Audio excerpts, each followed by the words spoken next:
Mr. Craig, did you have another comment? I did. Recently, there was a case that was decided, and I wanted to kind of share that experience with my other council members here. It was the case of Millette versus Portsmouth City Council. There was a local business was closing and a building became available to the city. 6 council members met in groups of 3 to discuss the potential purchase. And the city council members purposefully met in groups of 3 so that there would not be a quorum for a council meeting. And various members of the city council testified in depositions that they met in these groups of 3 because they did not want the meetings construed to be official council meetings. One testified that the council didn't want it even considered that we were making a decision at the time, otherwise it would appear that we would deliberate on it, and we can't deliberate on it. One testified that the council did not have discussions as a legislative body, and that the meeting was informational. One explained that the council had met in 2 groups of 3 because, quote, we cannot have a vote, and so if we had a full council meeting with them, it would have appeared that we were voting on something when we were not. We were only getting information, close quote. One explained that the Open Meetings Act was on everybody's mind. Anytime there are more than 3 council members present, that's one of the 3 criteria involved for the Sunshine Law.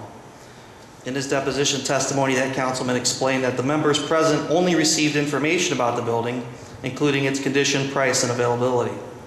And finally, one testified that all that happened at the meeting is that the members present received a presentation about the business that was leaving, and there was a question and answer session regarding the condition of the building.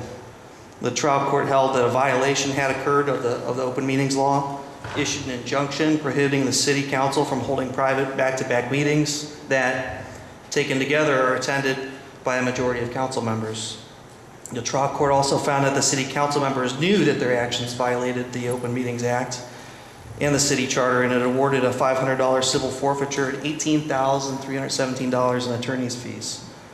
City council, one of the things that came out of the case was that city council as an entity cannot be sued, but council members would be sued as individuals in their official capacity.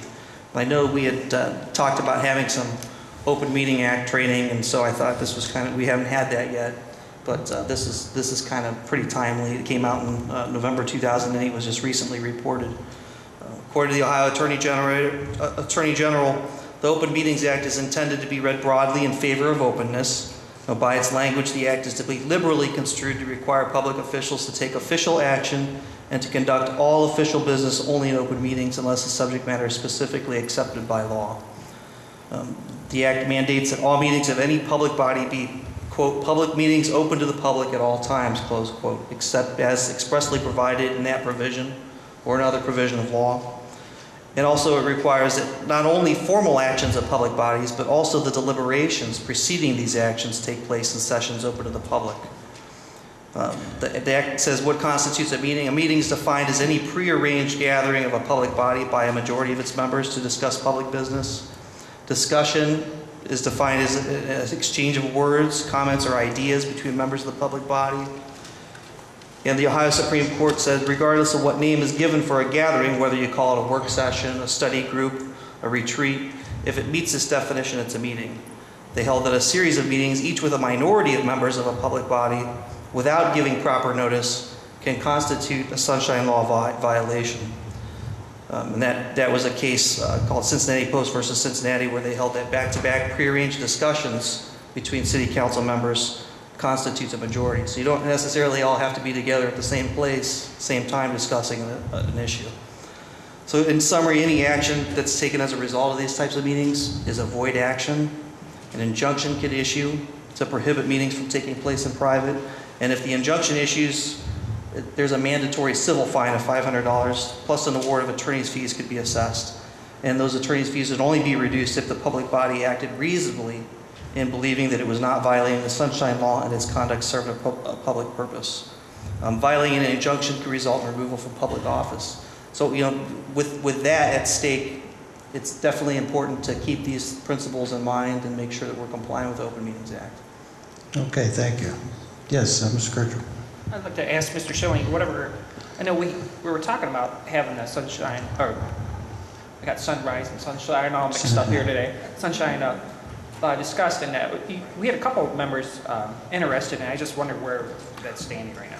Well, the primary reason there were only a couple members, and it was felt that it didn't warrant having an expert come up from Columbus for only 3 members. Now, if we get a majority of members, then there's a question we can meet and not, according to that decision. But I think you need to have more than just a couple of members to warrant the cost of having somebody explain the sunshine law to you.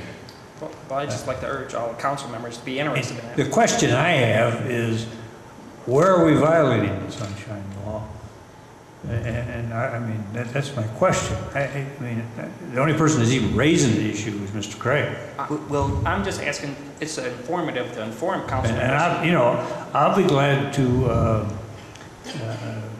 if you want me to conduct it, do it, or if you want me to have Mr. Dombrowski, I'll find out when he's going to be in the area and give you some dates. And I also recommended to the mayor to have all commissions, city commissions, to ask for invitation for them too. Well, I think, Plan Commission. excuse me, Mr. Christopher, but I think maybe the best thing to do is for me to find out when Mr. Dombrowski is going to be in the area, set up a date, and let everybody know, and they're either there or they're not. Because trying to get a scheduled date among all people sometimes never gets done, but if you just tell them this is the date, sometimes it gets done. It's a good thing. I think it's Mr. Craig? just wanted to respond to the law director. With the topic of training for the open meetings came up while we were in the process of we had a fire audit committee, and there was a meeting that was called, and there were members that were rotating in and out of the mayor's office to have discussions about that, which could have been construed, under these standards, possibly as a violation of the Open Meetings Act. And I just want to make sure, we've got a lot of new council members. I want to make sure that people are aware of that and that they're thinking of these requirements, so that we make sure that we don't run afoul. It's not necessarily that we have or that there's ongoing violations of this going on, but everybody should be aware of the requirements so that we don't run afoul. Okay, thank you. If there's nothing else come before the committee, stand adjourned.